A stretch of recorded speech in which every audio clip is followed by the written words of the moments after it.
Hey guys, I'm really super excited for this episode. I've got Jordan Kastrinsky on the show. I've actually met Jordan, I think, for the first time 2 days ago in a sales conference that is was sponsored by Wit AI, a lovely client of ours, and Substrata, another lovely client of ours. And I was like I was super excited to talk to Jordan because I was listening to his podcast, High Tech on the Low, distributed on gig time. And yeah, exactly. And it was just like a great chance to kind of get to know him. And man, he's a really special person. So thank you so much, man, for taking the time to do this. For sure, for sure. Thanks so much for having me. I really appreciate it. Awesome, man. So tell us a little bit about yourself, about JB Upscale, and then maybe talk a little bit about the podcast and give some people some background for people who don't know who you are. Yeah, for sure. So, it's always weird when people ask me that because you're like, where do I begin, right? Yeah. But either way, so, my name is Jordan. I'm 28, living in Tel Aviv, originally from Denver, Colorado. Been in Israel now for about 6.5 years. And JB Upscale is my what I like to term as a digital media company. We specialize in marketing, branding, design, generally for startups and high tech ventures. And it's really fun because I love it. We work with people who are early stage to have like we're building the company, and also medium sized companies and even bigger. So and it's really exciting to kind of just hit the gambit. And then High Tech on the Low is funny because it's kind of like almost a podcast by accident is how I would describe it. You know what I mean? Like we started, actually, me and my co-producer Neve, we started it when Corona hit, and we were running a bunch of high tech communities in Israel called Front Team Communities. They had about 3,000 members in it, and all our programming went to shit. I mean, basically, like Corona, you can't do meetups. Zoom, paying for Zoom got old real fast, if you remember. So basically, like I was thinking with him one day, how do we still get value out of this community and not let it die? So we started a podcast. It was generally just in the communities, talking to people who were there, and people kind of suggested at one point, maybe you take this and make it a little bigger. So now is about a year of actually making it a little bigger. And in that time, it's certainly gotten bigger. We have more followers. Spotify Wrapped showed us we were doing really well this year as well. And obviously, we have a Geek Time feature every week, so it's really exciting. Awesome, man. You guys are really doing an amazing job. I want to jump in a little bit and ask you about the actual process of you doing the podcast. For sure. So, obviously when you started it out, and I think even when I started out my podcast, like there wasn't like a real agenda to it, right? There isn't like, hey, I'm doing this podcast to, do this or that. And then it just starts free flowing into this thing. When did you feel like, you started making that ramp up? And did your like mindset kind of change in terms of like the production value, and like were there a point where you're like, hey, this can actually be a business now, let's take it for real? Or like how did that process look like for you? Yeah, no, for sure. It was a really kind of, I think, organic process in that way. We started it, my first episode I was doing on like my Jabra terrible like headphones in my studio apartment, just like over, I think, StreamYard, you know what I mean? Like it was just, and it was a mess, and the recording, quality was definitely impacted by Wi-Fi and whatever. And, but that's where I started, and it was okay. And that's, I wanted to get the content out. I wanted to get it moving. And slowly but surely, I think it was like 20 or so episodes in, I connected with a good friend of mine who, he runs a production studio. And I said, hey, let's, do it at the studio, and let's start making it more of a, studio-based podcast, really with kind of an environment and ambiance and better recording quality for sure. And that's really when we, like, I think, boosted it up a level. And it kind of coincided when we took it out of also the communities. And, I really just think it helped a ton, to kind of blow it up. And then slowly but surely, we've just been getting a little bit more notoriety. So that kind of also changes the game on your head, right? You're not just like, okay, I just want to bring in, anyone to speak. I want to bring in people who are interesting. I want to be bringing people who maybe have a following or something like that to kind of also, work off of them. So I think it becomes more of like you start curating your content a little bit differently, especially as you grow. So Several questions. One, where's the actual studio? it's in It's a Ramat HaChayal in Tel Aviv, in northern Tel Okay, Aviv. cool. And do you like, just wondering like what the pricing structure is like, or maybe it's the barter or something. Feel free to not answer that if you want.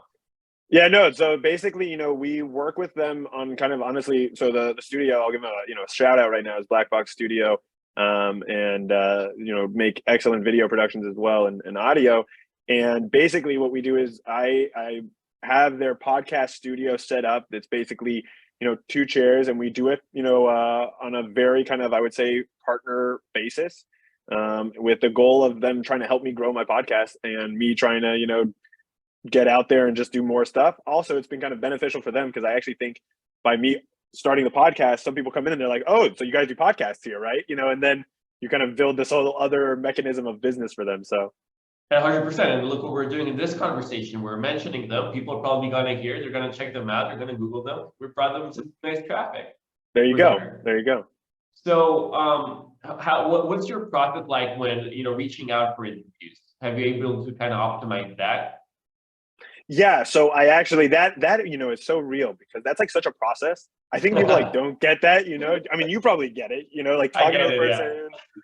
I mean, it's a mess, and I feel like at the start I was getting like so like I don't know, overwhelmed maybe is the best word, right? Because you're just like you're trying to set schedules, you're trying to talk to the person, you're trying to find people who are relevant, then you find someone maybe who has a bad English or who doesn't know what they want to talk about, and so I don't, it's just kind of a little bit of a mess. But honestly, so how I do it is I find someone who I like, let's say, or someone even might reach out to me, and then I always set an intro call, because I like to just talk to the person, see if they're really relevant to me, because sometimes obviously there are some people who aren't really cut out for the show, in the sense of their business is not really what I'm focused on, or they're not really in my audience range. Sometimes their English isn't very good, which is very important to me, because it's not to shit on anyone's English here, but if you're doing an English podcast, I need you to speak good English. So that's how it works.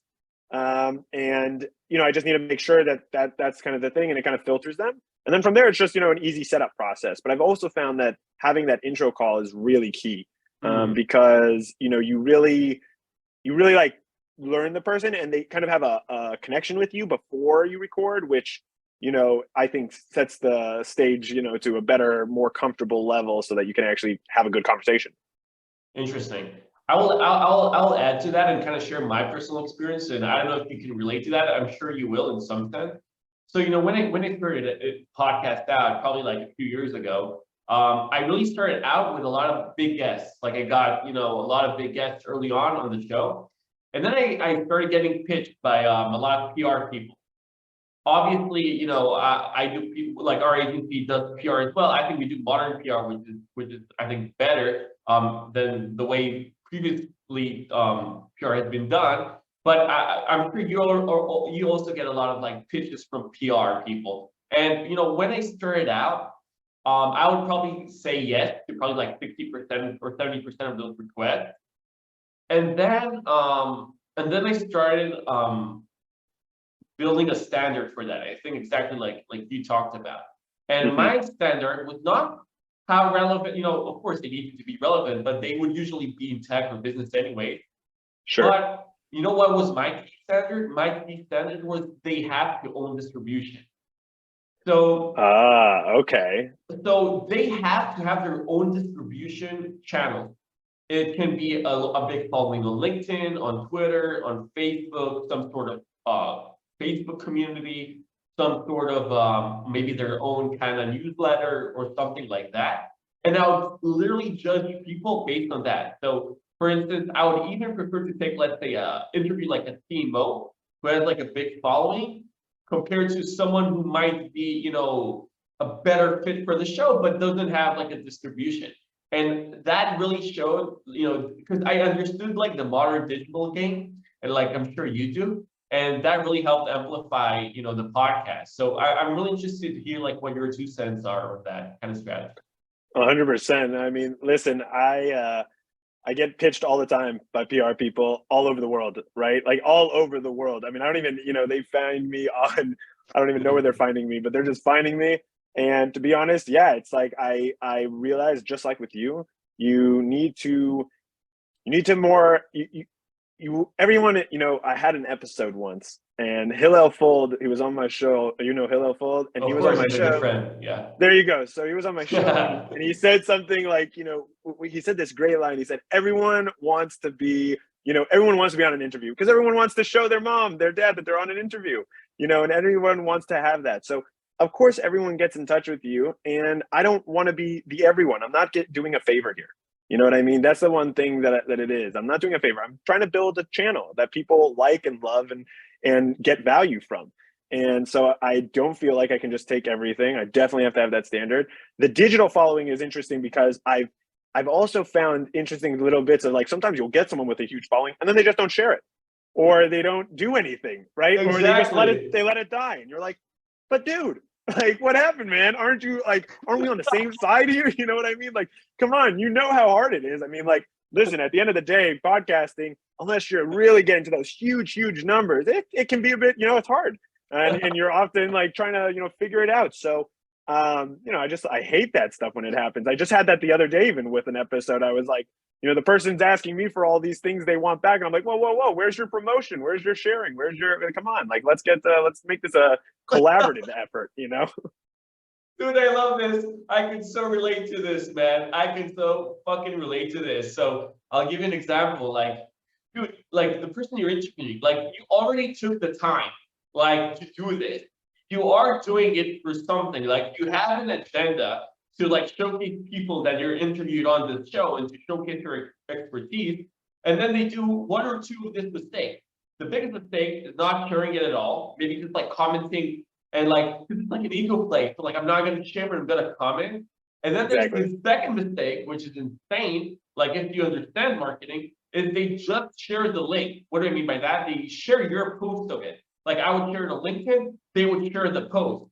No, man, make your own, spend 2 extra minutes to kind of build your own, for the algorithm to make it, worthwhile. And even just a thank you, like, thanks, Jordan, for having me on the show. It was so great, something like that. How long does that take you? It's a minute. It's a minute for sure. And I think it's an ego thing. And if we're talking about ego for a sec, I want to make another transition here and ask you for some insights on this. For sure. So I have we're really fortunate to have really high profile clients.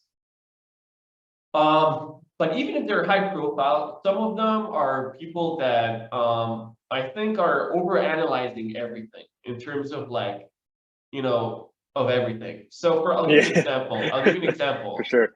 I have one specific client in mind. I'm not going to share his name. They've been thinking about launching a podcast for as long as I know them. Okay? They've already kind of, like, found the studio they want to shoot that podcast in. They have a guest list, they want to interview. They have, like, they have, like, this, they have show notes they want to tackle and stuff like that. But they're not executing it. Like, they're not doing any of it. Right. It's just like, and every single week they're talking about this conceived podcast, and, like, this podcast has, like, this life of its own. And and I kind of, like, so I talked to my team, and I told my team, we actually had a meeting about that, not a meeting specifically about that, but we talked about, like, what's preventing these people from launching the actual podcast, from, like, doing this interview, and some of those, and someone on the team actually said, I think it's an ego thing, because interesting. Because it's not like an ego thing, like I'm bad, like like a comparison thing, but more like, if I do this podcast, if I start this podcast now, I'm, like, judged by its quality. Mm-hmm. And what I told my teammates, it's pretty ridiculous, right? Because if you think about it, you're not, those clients, even if they're, like, high profile, they're still not, like, Salesforce. You're not Salesforce. They're not, I don't know, Square, or, like, another big right. You're not a Fortune 500, right? You're a startup, like, so, like, what you can only, there's, like, nothing you can, so, like, it's not gonna, like, dilute your brand. You can't, because there isn't enough of a brand. There isn't enough of a brand for it to be diluted, right? So what's like, what's your 2 cents on that? What are you thinking? Like, Yeah, honestly, I think it's such a wasted opportunity. Like they're just holding time, and like the podcast market isn't getting any less saturated. I mean, really, it's a shame because at the end of the day, you gotta go and just execute. It's so funny. Startup guys like this, who are like the types who are like, well, I just built my landing page to test my idea, and now I got $50 million in funding, and whatever, who knows, right? It's like when it comes to the podcast, when it comes to actually marketing their idea, they don't want to do it. I don't know what to tell you there. I also wonder if there's, just on the ego side too, is there's an element too where he doesn't want to be vulnerable. You know what I mean? Like I once was helping a music group, and I was trying to help them kind of like, get their act together, quote unquote, and like, and you know what I mean, and like get their social elements a little bit more figured out, and stuff like that. And at one point I said, we have to kind of build your characterness because you guys are characters. Like we can build it out. And I said, though, the one thing you have to be okay with is being okay being out there. Like you have to be okay with that, because if you're not okay with it, this won't work. Because then you're not going to share. You're going to be inauthentic. People are going to catch you. And if they do criticize you, which they're going to do any day, yeah. right? So what are you getting? What are you gonna just crumble into yourself? Everyone can, right? There's a lot of abuse that people can, no matter what, you're gonna hurt. But are you gonna do that? Like, are you gonna be okay to roll with the punches? So maybe this is a similar situation. Man, love what you just said. And I'm gonna even take it to like a personal thing, from like a personal standpoint. So when I started out, people were like, so there was like probably 60% who were like really excited about the show. Oh, it's really valuable, Armory. Thank you so much. And I would say like maybe 40 or 30% of the, they were probably saying like, Armory, you really need to like improve the audio. You really need to improve like the show, the everything like that. And I was like, at first I was like, man, why are you pissing on my show? For sure. Man, you don't have to watch it, but don't piss on my show. I know what you mean. Yeah, so that was like my thing. And then I was like, you know what? I'm just gonna take this as really positive feedback. I'll do what I can, because I don't only do like the podcast and maybe and also for you, it's probably like 10% of the actual business, right? Or maybe 5% now. So sure. So it's like I'm not gonna like, but it's but then I just decided that even if you actually go to my YouTube channel, I disabled the comment section. So you can only like or unlike the video, or you can just, so I'm basically only judging on views and likes or unlikes and the amount of like reach it gets. And that's it. And I just don't give a shit, right? So that's like what I think about it. And I wanna like ask you something, man. So you guys in JB Upscale, you and your partner, by the way, what's his name? I forgot. Benny Hillman, good man. Yeah. By the way, how did you guys meet? Well, so actually funny. Yeah, we're there's no way we should have met in many ways, but it was also we should have met, Oh wait, like so let me just say something in terms of contact for the audience. For sure. And of course nothing like against Benny or something, of course, like, but there seems to be like when you look at those two guys together, you ask yourself, how did those guys meet? They're like different age group, different like, yeah. So I mean, it's funny. So Benny, he's like I believe he's 48 now. He's probably gonna kill me if he might be 49, or I'm not really sure. But so he's 40 or 49, and it's funny because we met actually through a mutual kind of colleague that I met through actually doing the community management, who actually happened to be my first guest on the podcast. So he. At one point, it was like during Corona, I was working at another gig, and I had already kind of left it, and I was starting up my own thing again. And basically, he was like, he kind of understood what I was about and all this stuff. And he said, you know what, you need to meet Benny. And apparently, Benny was in a very similar position too, and doing things that were similar but not exactly what I was doing. And he said, you got to meet Jordan because you guys will connect. Basically, honestly, the way I would describe it is kind of like love at first sight, because we essentially had one call, moved forward, and it's been like, just looking back on history now. We've been able to really, build like a successful operation here. We've had, I think recently, we checked that over like just 2.5 years of business, we've been able to make contacts with it like over 150 companies, and we've been Wow. working with like I think 60 or 70 over in different capacities. So That's um, insane. yeah, it's actually That's insane, amazing. and I wouldn't have expected it. But you're right; it's super weird that he and I are partners, and we both admit it all the time. But we also both admit that like we both think we're each other's perfect partner. Like he completes my thoughts, I complete his thoughts. Like sometimes I'll even be on a Zoom, I'll just let him talk because he's saying everything I want. So I don't want to get involved. You know, it's like let's keep it on you, and he'll do the same with me. So it's really a Love partnership it, built on man. trust, you know, and everything. So I love it. And by the way, you can see like the good chemistry between you guys in person as well when you meet you guys. Like, so tell us a little bit about like JB Upscale. Like, what's your main kind of niche, or what kind of your main service that people are coming in again and again for you guys? yeah, for sure. So, you know, the way I like to describe JB Upscale is it's basically just a digital media agency, because that allows us to also hit what we're really good at, which is a number of things, which is, you know, marketing, branding, doing graphic design, UI, UX overhauls, web design, video edits, video production, stuff like that. A lot of people, you know, we work mainly in the high tech sector. So that's like our thing. We're trying to go with startup guys, you know, who are early, medium stage companies, and even beyond that, you know, and work with, you know, kind of bigger groups as well. But a lot of people really come to us, I think, for our content because we really Hmm. know how to make good, attractive content that really speaks to a brand. You know, I can't say we hit it out of the park for every single person. You know, it happens, but You can't, um, yeah. yeah, you can't. And at the end of the day, you try. But you know, that's why I think we still have people who are with us, you know, for even like, you know, in just 2.5 years, you know, they've been with us half the business Wow. plan. You know what I mean? And so I think it's really kind of shows that we're able to really curate an audience, make good content, and do it in a number of ways. What are some marketing trends you're looking for? Some marketing kind of aspects that you think are going to be even more important in the next year? Yeah, Yeah.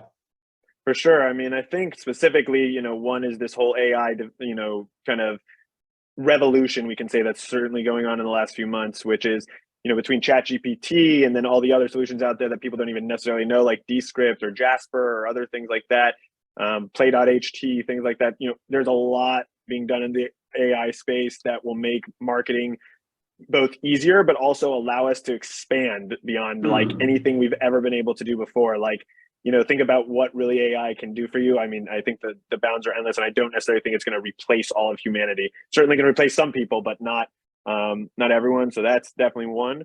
Another one is I think short form video content. I think people really need to double down on that. I think long form video content is always good. It helps because it also can be cut into short form video content and then Yeah. used in multiple ways.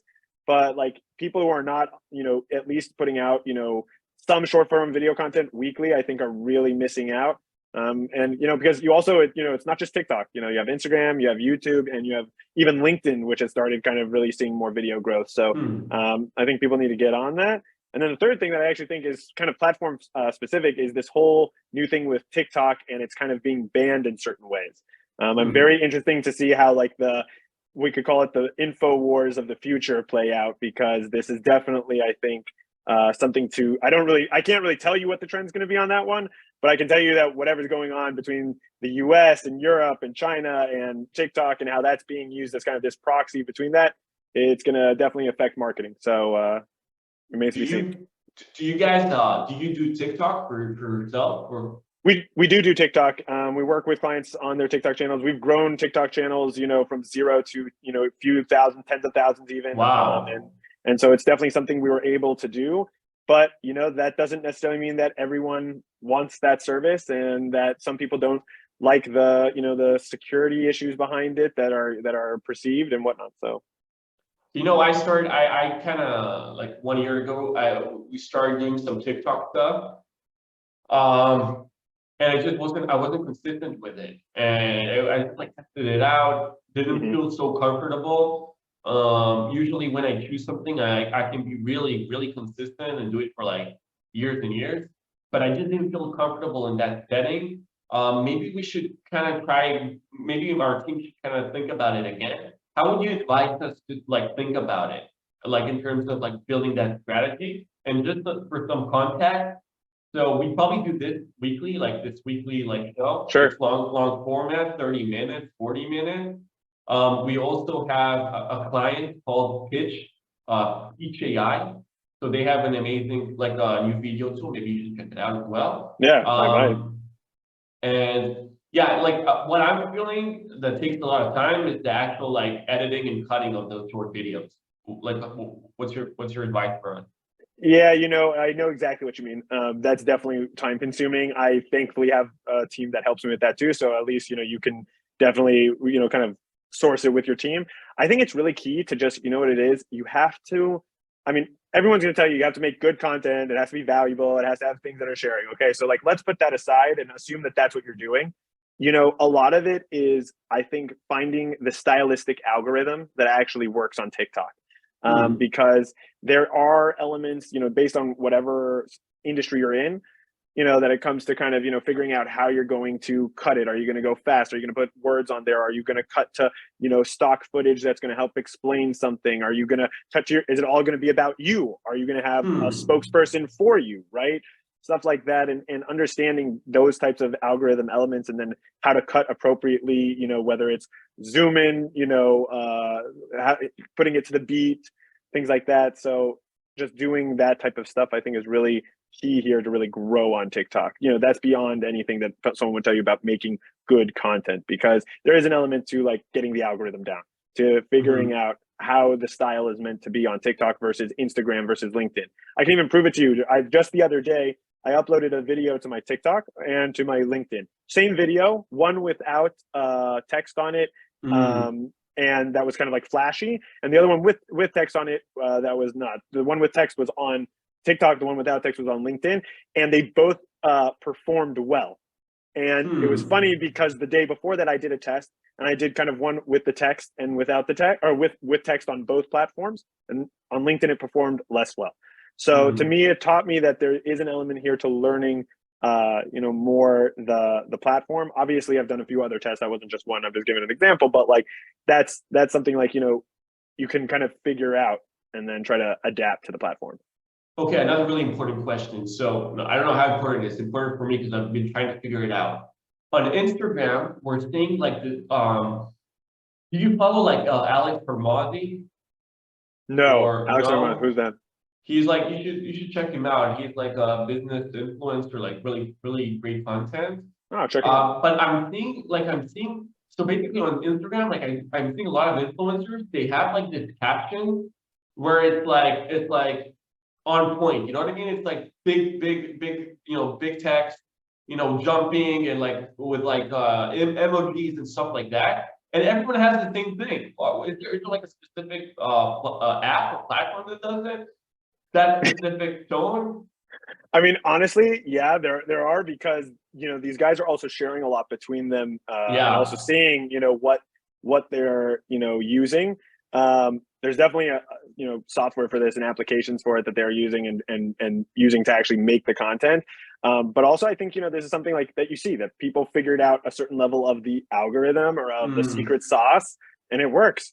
Obviously you have to grow a following. It doesn't just happen overnight. Some people can do this content and it's not going to just kick. Maybe their content's actually shitty, even if they do the editing the right way and do everything what they're supposed to do. It's hard to sometimes say, but like definitely figuring out the right way to do Instagram, the right way to build a video is key. And then there's another part here where people forget, where it's like social media, you're not going to be viral all the time. You're not going to be viral maybe ever. You might have good following, and that's okay too. And some posts might also get screwed, and that's okay too, because that's part. You can't have every post getting 500 likes.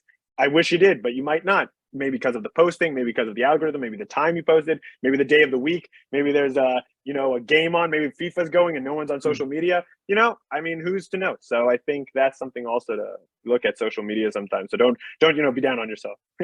That's an important concept, and also like what I try to tell people, like, what's your goal with social media? Like, the goal is not like only to optimize for those like vanity metrics. The goal is to optimize for it's like a free channel for your business, like to build your own 100%. distribution, to build content, to kind of accelerate that.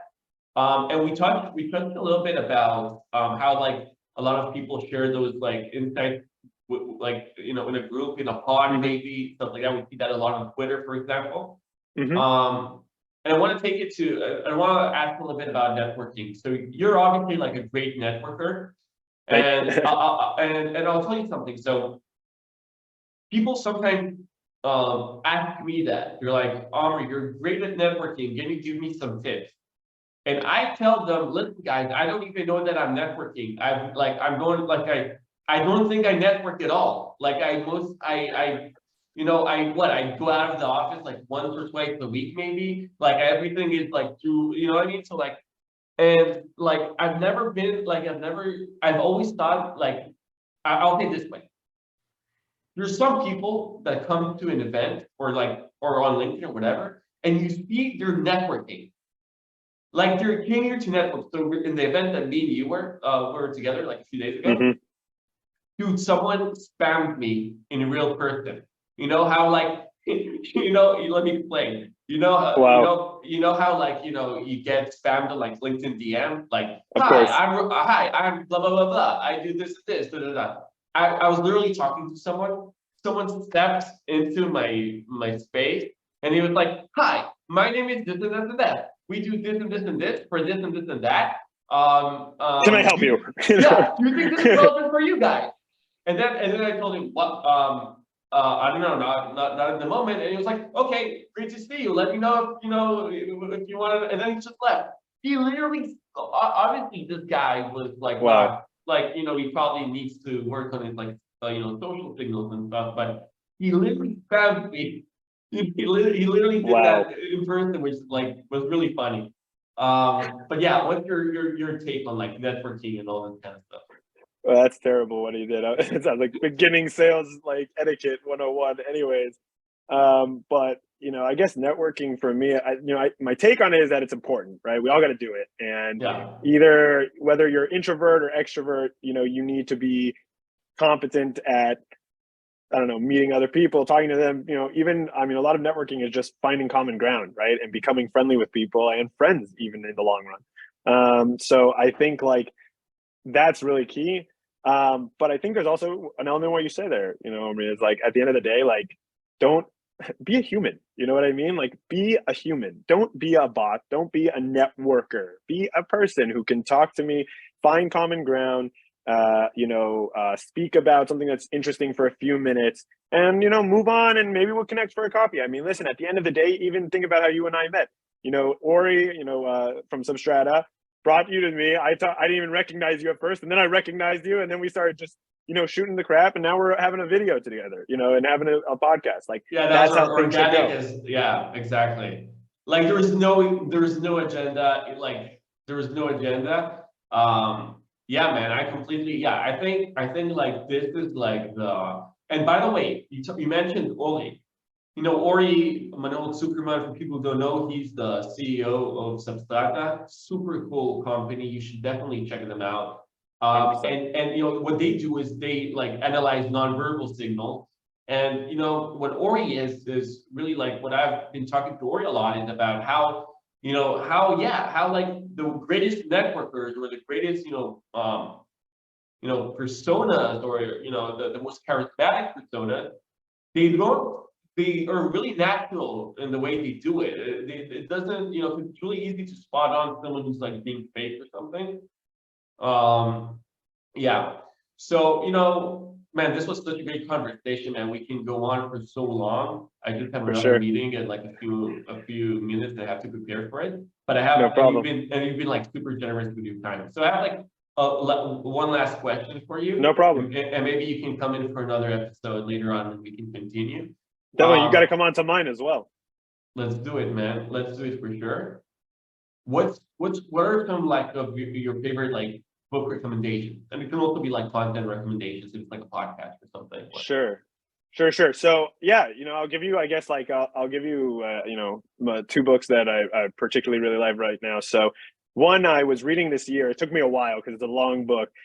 It's called The 48 Rules of Power by Robert Greene, and that's an amazing book. I read all of it. Listen, some of it's there's parts that you don't always have to agree with. There's parts that like sometimes I feel are very come from this old perspective, very westernized perspective too. But there's a lot of sense there, and there's a lot of stuff people should learn, and it like transcends generations. So very important. And then the other one that I'm actually reading right now is this book, How to Avoid a Climate Disaster by Bill Gates. And while I will tell you that Bill Gates is, you can have your own opinions of him as a businessman or whatever, or person or however, the man gets it when it comes to the climate. I can't always say that he's doing everything on the up and up, about so many things, but I mean, he gets it. And there's a lot of real stuff for people to understand about, climate tech, green tech, and sustainability and how that's taken over. And then I guess, podcast wise, I do listen to other podcasts, and actually one I've been into recently is called, it's the A16Z Web3 podcast and crypto podcast. And I think if anyone's just wanting to learn more about that world or understand it, very, very good information there and well delivered as well. So. Love it. Yeah, the 48 Laws of Power is an incredible book. I haven't read it like cover to cover, but I did read all the laws. Like I did read the actual all the laws. For sure. And I always make sure to kind of like go and read it again, go over those laws every several weeks or every several months. And what strikes me is that not only that does it help you, improve your own kind of the way you kind of behave and think about things, it also helps you not get manipulated. And 100%. In business, as I mean, man, when you start going, those up the rank, and you're starting to work with like all the high level people, high level VCs, it's mostly VCs who are like, they really have that in them. That and it's not like it's not a bad thing, but they do, like, let's be honest here. Yeah. They do have an inherent manipulation.